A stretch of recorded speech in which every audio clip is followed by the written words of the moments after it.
Spoiler alert, spoiler alert. The following video will contain spoilers from the Flash episode, Untouchable. So if you guys don't want anything spoiled or ruined for you, stop watching now. Hey guys, Dave here. I know that the back of the futon in my home gets a little monotonous at times, so I'm just trying something a little different. So if you guys like me being able to do a quick little video review outside, well, catch me outside, how about that? Yeah, I know. I'm shameless when it comes to memes. Anyway, if you guys like me doing things outdoors and changing things up a little bit, let me know.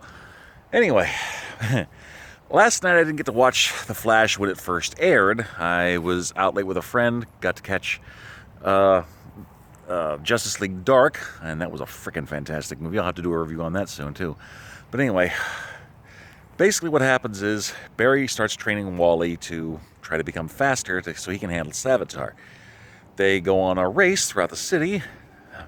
Needless to say, money is laid down and bets are placed. And Barry, using the power of vibration to phase through solid objects, manages to go through a building while Wally has to take the long route and wins the race. So, they get a good laugh about it and whatnot. Poor HR is out of money. And overall, and we get to see Team Flash just trying to cope with everything. Meanwhile, there are mysterious deaths that start popping up, and bodies start to decay at an alarming rate. But it's not bacteria or viruses that are causing it. And Julian and Caitlin gets to work together, but once again, Julian gets to show just how much of a hard-ass he is, so there becomes a little bit of a friction there. Eventually, Clive Yorkin is revealed as the bad guy. He was another person given powers by Dr. Alchemy and remembers the events of Flashpoint. So he's going after cops that arrested him in an alternate reality that no longer exists.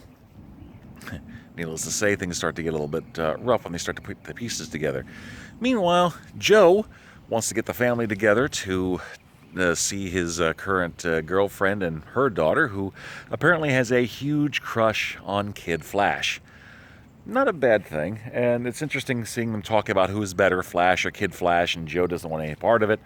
Eventually, Clive manages to step up to Jitters and is going to take out Joe. This is as the guys are putting the pieces together, and fortunately, Wally was already away, and as Kid Flash came to blow him away without physically touching him. See, this is a very dangerous guy. He has the power to essentially decay anyone or anything he touches, turning it essentially to dust. This is a dangerous guy. How the hell do you stop someone that's untouchable, literally? Wally manages to do an air cyclone with his hands, knock him away, but he manages to still get away. Joe's girlfriend's daughter is all kind of hype about it, and they're still trying to figure things out. Meanwhile, Julian's still getting on Caitlin's nerves, but eventually they manage to track down where the core thing is, get more information on Clive, and they decide, well, if this guy's going after cops that were killed in Flashpoint, we get to try to take a look at things, especially one of the first victims we get to see, a flashback, quite literally, from our good old friend John Wesley Shipp and the 90s Flash, Julio Mendez. You know, the guy who assisted him. He was essentially the Cisco to John Wesley Shipp's version of Barry. He's actually a musician that can rock the blues, so that's pretty cool. He ends up getting killed. He was also a captain in Flashpoint, so that was an interesting little cameo. I thought it was pretty cool. And let me just change hands here, getting a little tired. Anyway, so they're trying to figure out how to stop someone they can't touch. Meanwhile, Clive gets the bright idea of going after Iris because he can't get to Joe. Instead of calling Barry, Wally happened to be closer at Star Labs, so he ran to go get him. And unfortunately, things did not go well. In a weird repeat of what happened with Savitar in the future with Iris, Clive manages to get his hands on Iris and starts to decay her, and Wally wasn't fast enough. He manages to get to her and get her to Star Labs, but she starts to decay slowly, and the only way to stop it is to cryogenically freeze the limb to keep the decay from going. They ask Caitlin to use her powers, and Caitlin, of course, is scared to death that the more she uses her powers, the more Killer Frost will come out. Well, she goes ahead and relents and starts doing it anyway. So while they're trying to keep Iris from dying, they're trying extremely hard also to... They end up telling Joe what's going on as well, and that was a bit of a shocker. He doesn't want his daughter to die, but he now wants all truth to happen, so there's a lot of emotion going on in this one. So while they're trying to figure out how to stop Clive, they manage to track down, through vibe power, one of the last cops in Flashpoint that arrested him. It was a female private eye in this reality. Joe goes to try to see her on a train and give her a warning. Clive shows up and ends up trying to take out the entire train. Yes, this psychopath is a dangerous one. Even if he doesn't have a fancy supervillain name, this is a son of a booger that wants to take out an entire train full of people just to stop one person. That's pretty heavy, seriously.